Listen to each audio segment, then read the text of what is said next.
Welcome to the Billboard Mastery Podcast, where you will learn the correct way to identify, evaluate, negotiate, perform due diligence on, select the construction type, build, rent the ad space, and operate billboard signs.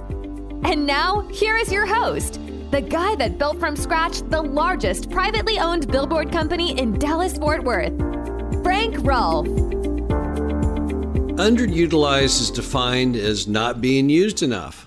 That's maybe a little oversimplistic. To me, it's more than just not being used enough. It's not being used in its most maximum form. This is Frank Rolfe, the Billboard Mastery Podcast. We're going to talk about billboards that are underutilized and how you can make money from observation and harnessing the power of that underutilization and bringing it up to a full market rent and potential. Let's start off with abandoned signs. Now, whenever you drive by a sign that has just been let go, it has no ad on it, or an ad that's all torn and faded with time, maybe a political ad from 5 years ago. That sign is definitely underutilized because it's bringing in no revenue at all. If you can find the owner of that sign, if you can buy that sign, if you can lease that sign from the existing owner for next to nothing, and then go out and rent it to a real paying advertiser, that's a great way to make money from something that is absolutely underutilized. I think we would all agree that a sign that's there with all that cost spent in building it and it's sitting there with no advertiser on it, that is the most significant form of underutilization. So whenever you see those opportunities, those are opportunities. Whenever you see a sign that's sitting there with no advertiser on it, you want to jump on that sign because there's definitely money in that. Then you've got the sign that has an ad on it, but it's got a second side that's not utilized at all. Maybe when they built the sign, they never thought of putting the second face on it. Or at other times, there was a second face on it, but they just let it go. Maybe in some cases, it blew off in a windstorm. You see that frequently where you've got someone who built the sign for one specific use, let's say for a Holiday Inn, and they only put the sign and the ad up in the direction of the Holiday Inn, but the other side, they didn't care at all. So kind of like the first example of the sign that has no ad on the sign whatsoever. In this case, it's a working billboard. It's got revenue, but it only has half the revenue that it could typically have. So what do you do there? Go to the person who owns the sign to see if you can sublease that underutilized side and then go out and find an advertiser for it. If you play your cards right, you may be able to get that abandoned sign for next to nothing because what do they care? They only built the sign for the one directional sign. They don't really care about the other. They might be perfectly fine to rent it to an insanely small monthly amount, maybe $50 a month. And then maybe you can put the ad back on that side and rent that for $500 a month. There's a third kind, and that is when you have a major obstruction which blocks the sign. I'll give you the perfect example of that. It was a landmark concept for somebody that was an incredible coup. It was a billboard on a very, very busy road where the ad rents were extremely high.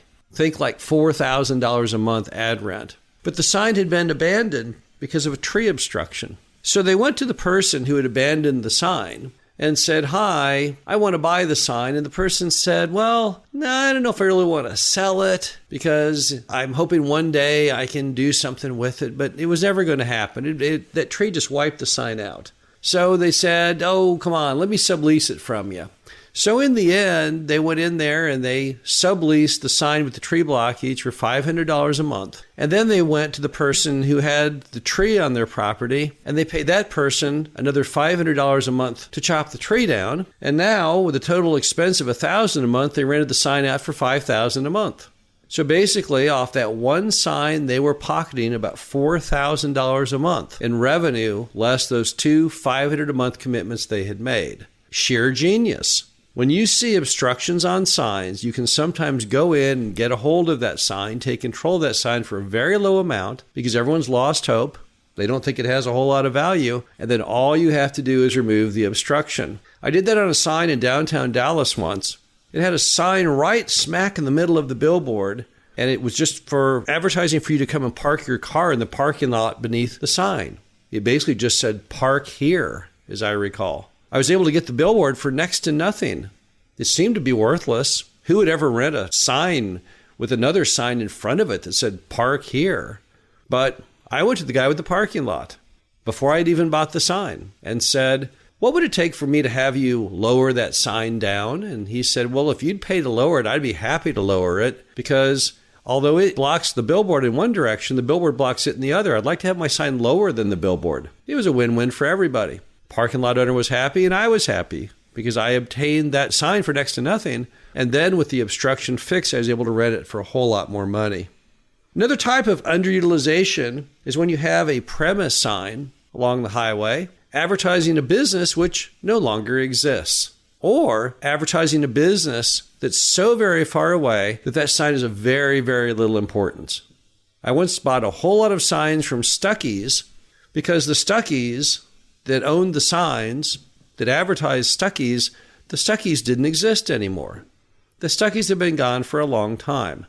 Yet the signs were still there, all the ground rents had been paid, all the licenses had been paid.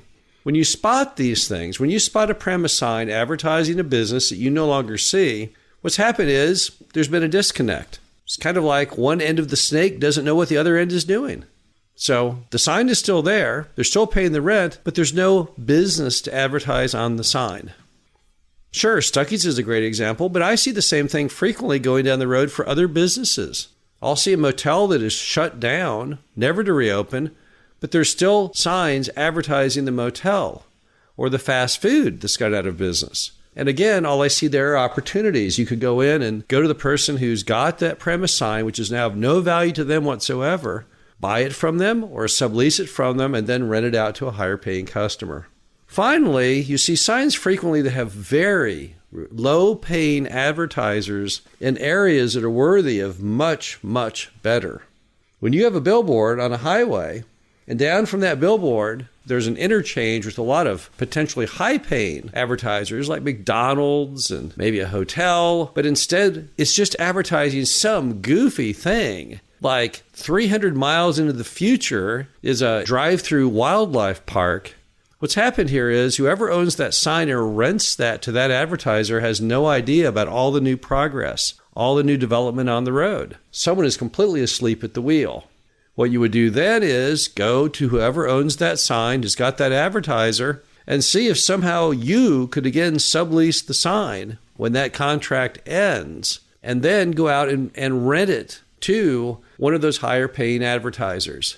If you look across America when you drive around, you'll frequently see these anomalies of signs that are stuck in the past. They've had the same advertiser on them for 20 or 30 years, and they don't even know how things have changed. When I had my billboards out there in East Texas, they opened a whole series of casinos out in Shreveport, Louisiana, but apparently no one had bothered to notice. People were still advertising little rinky-dink Western wear stores when they could be renting those signs to things like Harrah's Casino. I noticed the change. I was more than happy to go in and take over every sign I could find and rent it out to the casinos and all the supporting businesses. But always watch for these things, because what happens is life is always changing. New things are being developed, new things evolve, and often those are higher paying advertisers. The bottom line to it is that every underutilized sign you see along every road and highway in America is a chance to make money. Every single one. And you can make a lot of money simply by having the thought of being the middleman that ushers into the progress of the new higher paying advertiser on what is currently not being used enough. This is Frank Rolfe, the Billboard Mastery Podcast. Hope you enjoyed this. Talk to you again soon. Thank you for listening to the Billboard Mastery Podcast. Be sure to visit us at www.billboardmastery.com, where you can find past episodes of this show, plus an array of information to help you successfully build, buy, and operate billboard signs.